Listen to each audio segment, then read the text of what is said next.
사부 보수의 품격 할 말을 한다. 나라 걱정하는 돌직구 청정브라더스 정도원 의원님. 안녕하세요. 예, 정태근 의원님. 예, 안녕하세요. 예, 두 분이 오늘 다른데 출연하시나 봐요. 네. 양복들은 말끔히 입으시고. 분장까지 하고. 예. 저희 프로를 듣고 저희 프로에 나오는 패널 중에 다 괜찮으니까 싹싹 곶감 빼먹듯이 이쪽 저쪽으로 다 잘 팔려가요. 감사합니다.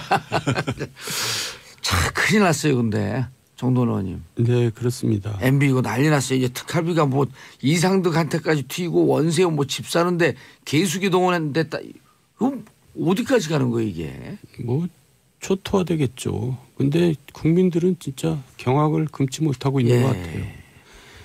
김희중 씨가 키맨으로 등장을 했는데 개인적으로 잘 아신다고요? 그럼요. 이제 우리는 오랫동안 같이 일을 했으니까 서울시에서요? 서울시장 선거 때부터 이제 정말 한솥밥을 먹은 셈이잖아요. 예. 근데 정말 깨끗하고 담백하고 참 좋은 사람이거든요. 그리고 직원도 잘하고. 이 사람은 MB한테 그냥 자기가 하고 싶은 얘기 다 합니다. 그러니까 이제 MB도 그 김희중을 신뢰를 했으니까 15년 동안 같이 있는 거죠. 예. 저희가 2002년 초에 만났으니까는 뭐 횟수로 따지면 벌써 한 16년 되는 거고. 예. 김유중 씨가 안 좋은 일로 이제 그 학교에 부상급식 예. 받으면서 생활하고 돌아와가지고 1년 3개월 있었죠. 아마 제 기억에는 이제 뭐 정돈 선배하고 저하고 제일 먼저 만나가지고 같이 밥을 먹고 그러지 않았나 이런 기억이 있어요. 그런데 그 감옥 사는 동안에도 부인이 스스로 목숨을 끊고 그런 불행한 일이 좀 있었고요. 아, 너무 마음 아픈 일인데요. 예. 그 한때 이제 떨어져 살다가 예. 다시 이제 재결합을 해서 이제 살았고 김유중 씨가 이제 감옥에 가는 일이 발생해가지고 예. 원래 이제 좀 그 우울증이 있었는데 이게 굉장히 심해졌던 모양인가 봐요. 부인이 예, 남편이 예. 감옥 가니까 더 예, 심해졌네. 그런데 이제 형기를 거의 다 살아가지고 한 석 달인가 남겨두고 가석방을 나올 줄 알았는데 가석방 그 당시에 가석방을 다 시행하지 않는 이런 분위기였어요. 박근혜 정부 때요. 그러다 보니까 8.15 때도 가석방을 못 나오고 그래서 이제 혼자서 이제 견디기 힘들었던 과정들이 있었겠죠. 그래서 이제 세상을 뜨게 됐죠. 근데 그 김희중 같은 경우는 이제 넉넉하게 살지 못했어요.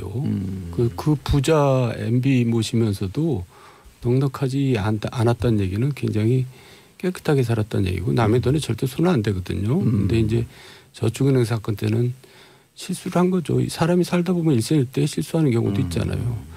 그런데 이제 그걸 이유로 MB가 이제 등을 돌린 거거든요. 김희중이 MB한테 등을 돌린 게 아니라 MB가 김희중한테 등을 돌렸는데 그것도 뭐 앞뒤가 안 맞아요.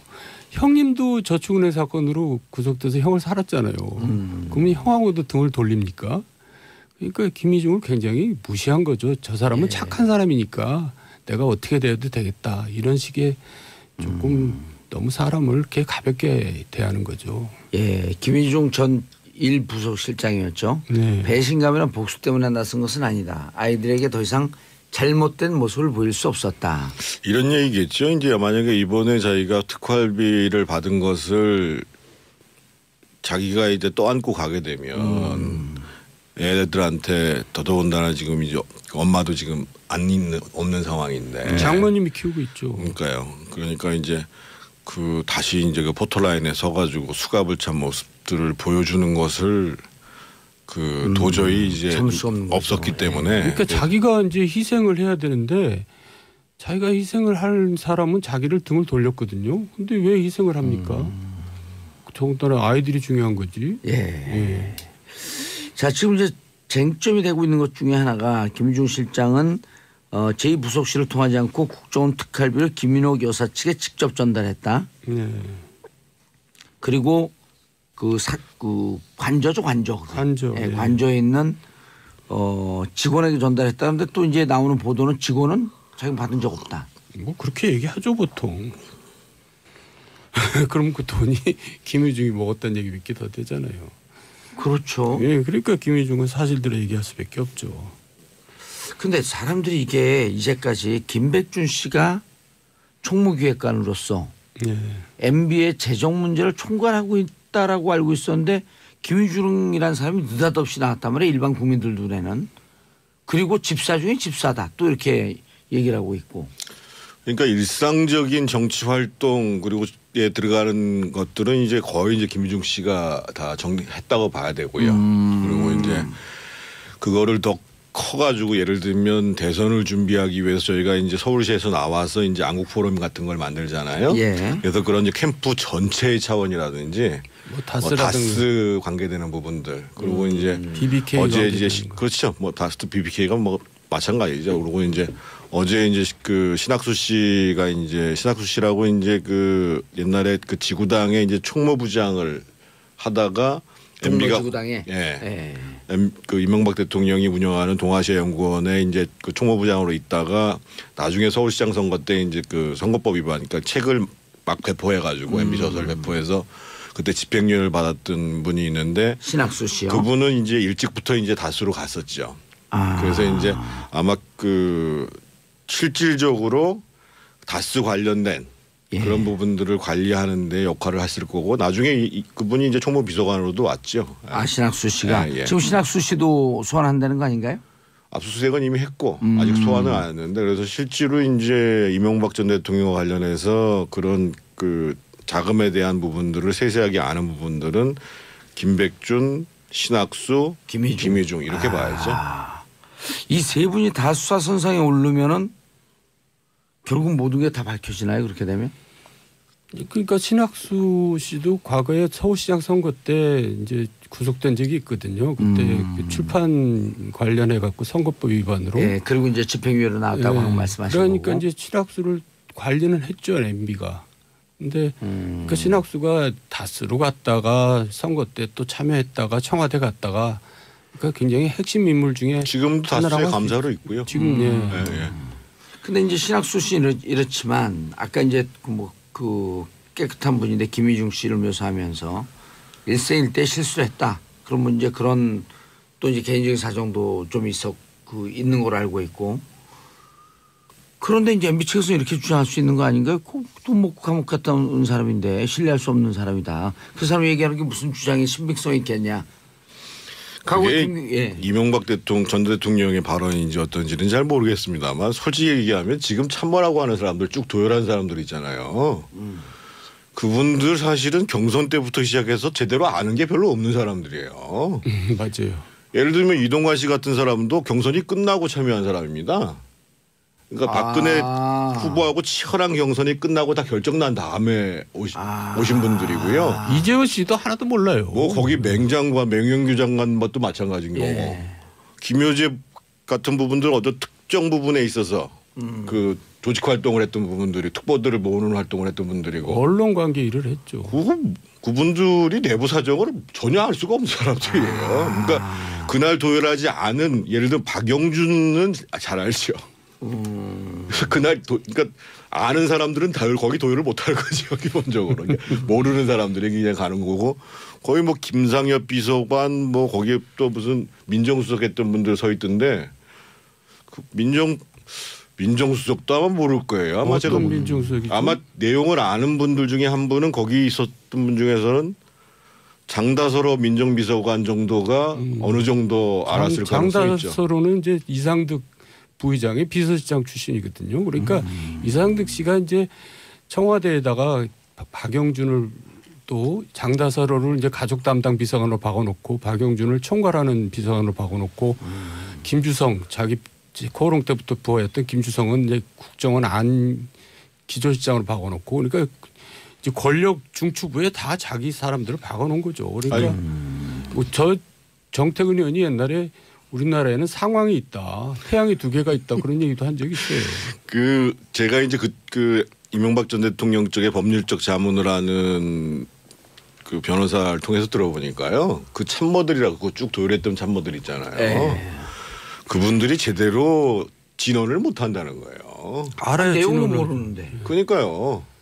그러니까 그날 지난번에 그 이명박 대통령이 그 성명서 발표했잖아요. 예. 하나만 한 성명서잖아요. 그렇죠. 오히려 이제 국민 감정만 잔뜩. 그러니까 예를 들면 노무현 전 대통령 같은 경우에는 사실은 이제 내 책임이다. 그리고 정상문 씨 건에 대해서도 사실은 우리 집에서 요청했었다. 예. 그래서 내한테 책임을 물어야 된다. 이렇게 구체적으로 얘기를 하고 더더군다나 자기의 실패하고 소위 이제 자기 진영의 실패하고 연결되는 것이 두려웠기 때문에 나를 이제 버려야 된다고 이렇게 얘기를 했잖아요. 근데 이제 그날 이명박 전 대통령의 이제 성명은 정말 잘못된 게 뭐냐면은요. 보수가 괴멸되니까 나를 도와줘야 된다는 식으로 얘기한 거 아니에요. 예.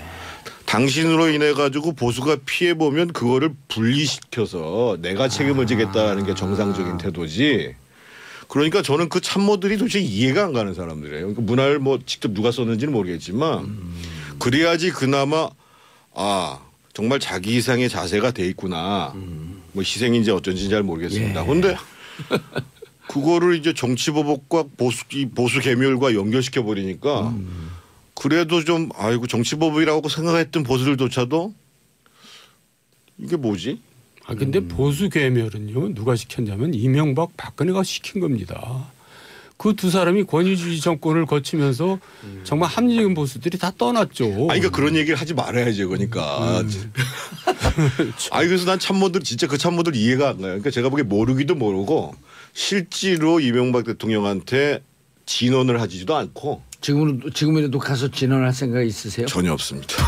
아마 전화할 생각 없을 거예요. 아니 안 만나주겠지 우리는. 근데 그래서 그 조율했던 사람들은 이제 떠납니다. 다음에 뭐 점점 이제 안 나타나죠. 아니 그 진짜 순수하게 이런 진영 다 떠나서 느낌도 그분들은 어찌 보면 좀 폼나는 거니까 마지막까지 병풍을 좀 하는 것 같고 이 두 분들은 아주 처음서부터 함께 고생을 했던 분들 아니에요.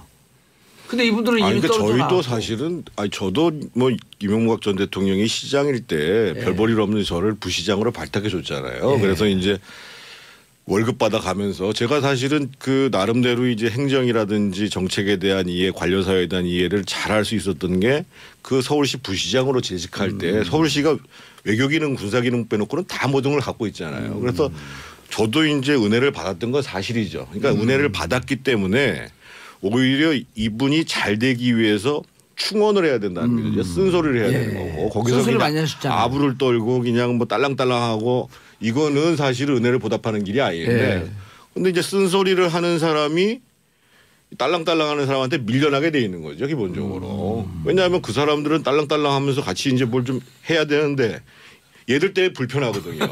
원래 충신들은 간신할 때 당해낼 재간이 없습니다. 그건 역사적으로 항상 그래 왔어요. 그 과정에서 이제 저희들이 고초를 많이 겪었죠. 아니 정돈 의원님도 한때 충신이었잖아요. 그럼 가갖고 이제 이렇게 하면 안 된다. 다 사죄하고 감옥 가라. 이렇게 아니, 직원할. 지금 와서요? 예, 지금요. 아니 무슨 만나줘요. 제가 저 무상급식 받고 나와서 한번 뵙겠다고 연락을 했어요. 그때만 해도 이제 저도 이제 굉장히 마음이 편안해지고 저도 이제 좀 그때 이제 세상을 문제가 확정이 된 건가요? 예. 그런데도 뭐 이 핑계 저 핑계 대고 안 만나더라고요. 그 집권 4년차 때요. 제가 모진 마음 먹고 이거 도저히 안 되겠다 싶어서 이제 독대를 해서 정말 제가 모든 걸 걸고 얘기를 해야 되겠다 해가지고 이제 그 당시 김유중 부속실장한테 전화를 했어요. 그랬더니만 바로 그 다음 날 일정이 딱 잡혀오더라고요. 나흘 있다가. 그래서 내가 모진 마음 먹고 빠찌 뛸 각오로 얘기를 한다 하고 이제 여러 가지 준비를 하고 있었죠. 근데 가기 전날에 갑자기 전화가 와가지고 이 이제 김유중 부속실장이 그 대통령께서 이제 몸이 좀 불편하셔가지고 만나시기가 좀 어렵단다고 다시 연락이 온 거예요. 그래서 이제 알아봤더니만 이제 그 사이에 이제 그 청와대에 있는 사람들이 제가 가면 불편할 거 아니겠어요. 그렇죠. 그러니까 이제 뭐 정태근이가 무슨 얘기했고 어디서 무슨 짓을 하고 있고 이런 식으로 이제 말도 안 되는 얘기들을 이제 무슨 뭐 마누라는 뭐 어떻게 제가 직권남용해서 마누라가 돈을 벌고 이런 얘기들을 퍼뜨리고 다니는 거예요. 그때 기억나는데 정태근이 저한테 그랬어요. 저 형 국회의원 때려치고라도 가서 비서관으로라도 한번 모시고 싶다. 왜냐하면 정말 이 정권이 이렇게 가서는 안 되니까 이거 실패로 끝나는 건 어떻게든지 막아야 되지 않겠냐 그렇게 얘기한 적도 있었어요. 근데 그 쓰는 사람마다 어떻게 이렇게 다 정말 잘못된 사람을 쓰는지 그게 MB의 가장 잘못된 점이죠. 경선 과정 잘 아시는 정도원 의원님께서 네. MB 대선 치를 때 경천 동지할 일이 있었다라고 네. 말씀하셨는데 네. 이제는 말할 수 있다? 저도 이제 얘기를 하다 보니까 좀 많이 나갔어요. 근데 지난번에 얘기했지만 제가 장애인이라 그랬잖아요. 말을 돌려서 할 줄 모르는. 그런데 말을 이제 아껴야죠. 그리고 또 주변에서 저한테 함구령이 내렸어요. 형 더 이상 얘기하면은 이제 더 형 아웃시키겠다. 이제. 그리고 포항에서 저렇게 고생들 하고 있는데 경청 동지 하면 되겠어요. 그러니까 제가 이제 요양원 가면은 그때 연락하세요. 그때 말씀드릴게요. 야, 근데 이게 특활비 문제는 지금 이제 이상두 의원까지 번졌어요. 네, 그렇더라고요. 이렇게 되면 최시중, 천신일, 원로그룹한테 많이 의존했는데 이분들한테는 어디까지 이게 드러날 것 같아요? 최시중 씨는 이미 지난번에 이제 그 구속됐을 때 구속되기 전에 대선 때 자기가 대선 자금으로 썼다라고 얘기를 해서 사실상 이제 그 나중에 사면까지 연결되는 데 있어서의 자락을 이미 일종의 협박을 한 거죠. 사실은 한 거고 이상득 의원은 그러니까 지금 예를 들면 저희가 얘기했습니다만 그 김주성 기조실장 있지 않습니까? 국정원에. 그러니까 이상득 의원의 그야말로 부하 중에 부하죠. 그러니까 측근 중에 측근이죠. 그 김주성 씨는 이상득, 박영준, 김주성 이렇게 있다고 봐야 되거든요. 그러니까 이제 당연히 이제 그 뭐 특활비와 관련해서 지금 나온 진술 지금 김주성 씨는 지금 구속이 안 되고 있는 거잖아요. 구속이 안 되고 그러니까 있죠. 추가적인 진술이 나왔을 가능성이 크고. 박용준 씨 지금 어떻게 되어 있죠? 감옥 갔다 나와가지고 지금 뭐 조용히 어디 무슨 뭐 교회 열심히 다닌다 그러더라고요. 네. 그런데 하여간 이렇게 조사 대상자가 구속이 안 된다는 게 무서운 겁니다. 그러니까 이제 김희중도 사실은 세 사람이 이제 특활비 때문에 조사를 받는데 김희중만 영장 청구를 안 하고 구속이 안 됐거든요. 그렇죠. 그 때문에 이제 MB가 이제 소위 속된 말로 시겁한 겁니다. 아, 김희중이 얘기를 하는구나. 이제 이렇게 된 거죠. 그래서 제가 김희중한테 주목하라 이렇게 얘기를 한 건데 김주성 같은 경우도 여러 가지 하자가 있죠. 특활비를 전했으니까. 근데 아무런 구속을 시키지 않았다는 얘기는 하자가 있는 정도가 아니라요. 얘기죠. 김희중도 죄가 안 되는 건 아니지만 받아서 전달해도 죄가 되는 건 그렇죠. 맞거든요. 이거 하고 국정원에 있는 돈을 가지고 나와서 남들을 준 거는 이거는 국고를 포탈한 거거든요. 엄청난 김희중하고는 비교가 될 수 없는 사안입니다. 기본적으로. 김주성 씨 같은 경우가 그렇죠. 국고에 있는 돈을 자기가 들고 나온 거잖아요. 그렇죠. 그러니까 김주성이 이제 김희중이라는 사람은 그거를 전달한 사람인 거고. 그래서 그러니까 죄질이 근본적으로 다릅니다. 그러니까 이제 휘슬링이라고 그러잖아요. 지금 그렇게 하고 있다고 휘슬러라고 볼 수 있죠. 그래서 지금 김주성 씨 같은 경우는 이상득 사람 아니에요. 그럼요. 그 이제 코롱 때부터 치고 코롱 때부터 코롱 그렇고요. 부회장 출신이고 뭐 좀 섭섭한 게 있었나요, 김주성 씨도? 전혀 그 사람은 혜택을 얼마나 받았는지 모릅니다. 근데 그 사람 그 동안의 행적을 보면은 그렇게 뭐 이렇게 의리가 있고 그렇게 뭐 신의를 지키는 사람은 아니더라고요. 개인의 무슨 그 인신에 대한 평가를 하기는 어렵습니다만 조금 전에 의리가 없다는 얘기가 맞을 겁니다. 그런데 이제 박용준 차관을 왜 자꾸만 주목을 하냐 하면 특활비가 김진모 씨 같은 경우도 김희중 씨 같은 경우도 민간인 불법 사찰 무마에 쓰였다. 그래서 결국 장진수 씨에게 흘러들어갔다. 이렇게 얘기를 했단 말이에요. 그런데 당시에 민간인 불법 사찰을 주도한 게 박용준 차관 아니에요. 실질적으로 전면에서 한 거는 이용호죠. 청와대 이용호 청와대 고용노동비서관. 그때 노동비서관 권세가 얼마나 셌냐면은요. 그 청와대 내에서 무슨 대짓거리하고 별짓을 다 했어요. 그런데 저것 좀 어떻게 좀 자제시켜야 된다고 얘기해도 대통령이 그냥 내버려두라고 했을 정도로. 이용호 노동비서관을. 그런 일이 있었잖아요. 난동을 부렸는데 그냥 주의만 주고 끝냈잖아요. 무슨 난동을요? 그때 뭐 경제비서관한테 실에 찾아가서 뭐 쌍욕을 하면서 당신이 이럴 수가 있어. 내가 누군지 알고. 자기를 이제 대접 안 했다고 이제. 그러니까 조금 격이 좀 낮은 사람들이죠. 그런데 어쨌든 그때 이제 민간인 불법 사찰이 광범위하게 이루어졌는데 저는 그게 뭐 이미 얘기했지만은 박근혜 블랙리스트의 한 10배 정도 되는 아주 악랄한 정말 깡패 정권이라고 할 수 있는 그런 짓들을 많이 오히려 했어요. 더 심각하다. 네, 심각하죠. 별짓을 그러니까 상당히 이제 그 공직윤리지원관실 그러니까 옆에서 이제 국정원이나 국세청의 서포트를 받아가면서 예. 공직윤리지원관실에서 상당히 조직적으로 한 거죠. 조직적으로 했고 예를 들면 뭐 저 같은 경우만 해도 제 주변에 뭐 제 채가 다니는 회사를 말할 것도 없고 제 지인들이 운영하는 회사 4군데가 조사를 받았으니까요. 예. 나중에 검찰서에서 다 확인이 됐어요. 근데 이제 그때가 2010년 8월 달에 그게 전면화됐거든요. 예. 그래서 그 당시에 제가 이제 그 장다섯 비서관한테 이 문제를 어떻게 처리하는지를 지켜보겠다. 그래서 이 문제를 제대로 처리하지 않으면 우리가 나서서라도 문제를 제기할 수밖에 없다라고 얘기를 했고 그런 와중에서 이제 그 장진수 그 주무관이 구속이 되잖아요. 예. 그래서 이제 그 실제 그 당시에도 유충렬 이 사무관이 전달을 했다라는 건데 지금 이제 예를 들면 장성명 비서관 같은 그 민정비서관 같은 경우가 자기는 받은 적도 없고 전달한 적도 예, 없다 그랬죠. 하니까는 당연히 이제 특파위가 관련해 가지고 그 용처가 어떻게 되는가에 대해서 이 사찰과 관련해서 조사가 이루어지겠죠. 이상득 씨 압수수색인데 근거가 좀 나왔다라고 하는데 거기까지도 특활비가 흘러들었을까요? 가능성이 있다고 봐야죠. 김주성 김주성 씨가 씨하고 관계를 생각하면 아 그러네. 김주성 씨가 특활비를 한 2년 반 동안 주물렀으니까. 아니 그런 거 하려고 김주성 씨를 거기다 박아놨을지도 몰라요. 제가 보기에는 김희중보다도요. 사실은 네. 특파위 관련해서는 아까 제가 말씀드린 죄질이 훨씬 강한데도 그렇죠. 구속이 안 되면 출처잖아요. 그래도 그렇죠. 구속이 안 돼.